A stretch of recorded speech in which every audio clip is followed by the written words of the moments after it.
We just got done shooting our 12 gauge Boss Tom load in number 9s. What we did was, it's 25 degrees out there, so it's like really damn cold, high DA outside, so it's going to have impact in the pattern performance of these shells, where when shots traveling through a medium of water, vapor, and air density, the higher density of that air, the more impact it's going to have on the flight of those pellets. So some guys may notice when they're shooting patterns and it's 90 degrees outside, they're going to see a lot more tighter patterns. It's just like shooting at high elevation, go up in the mountains. Same thing, the air is thinner, there's less drag, less resistance acting on it.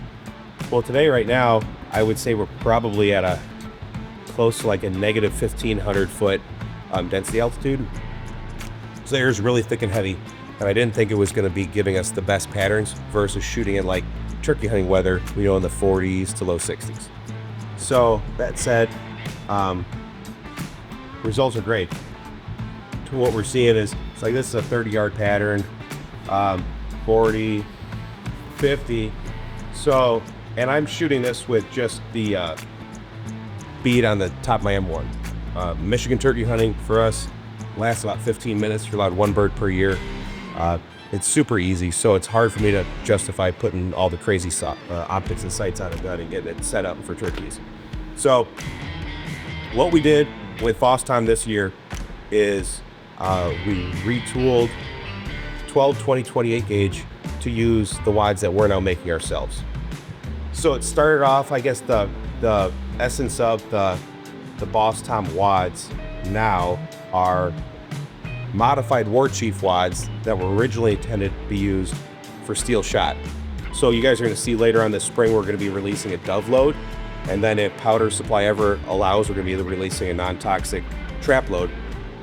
So we made changes to the tooling to allow for steel shot to be used in our Warchief series wads. So that's, in essence, what we did was we made the wad pedals a little bit thicker, and it's tapered so the bottom of the wad pedal is thicker than the top.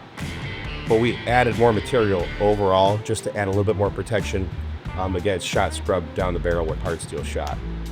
So one thing to notice is guys are going to end up patterning these. They're going to pick up the wads. They're going to notice that the pedals don't necessarily split all the way open. It's not going to cause an issue with your shot not shooting straight, because the way these wads work is they release the shot like super fast. The only reason sometimes the stitches that we have molded in there to allow the wads to go through our loading presses a lot easier than having to slit them is that the payload's not moving fast enough. The whole shot column's not moving fast enough for the air to act on this and break these stitches. If we were moving this at 1,350 feet per second or even 1,250, it'd be fine. But at the 1,050 velocity that we picked for all of Boss Tom, it doesn't have every now and again you may get a wad that has like 2 pedals that are still stitched together. No big deal, nothing to worry about. So here's I'll just do like a representative example. This would be like the 2024 Boss Tom. We were using a wad that we were getting out of Italy, and then we were putting an overshot card on top of it and then roll crimping it. So this year's Boss Tom is a conventional, it actually fits in a 2 3/4 shell, 2.5 ounces, 1,050 feet per second, and we picked up roughly 15%. Tyler, was it 10% or 15% in the 12 gauge load? 10%, and what was 20 gauge, 15? Yeah, so roughly 10% more pellets inside 10 and 20 at all distances, 30, 40, and 50 yards. So 20 gauge, similar thing. We went from using a production wad that we were buying to the wad that we now manufacture.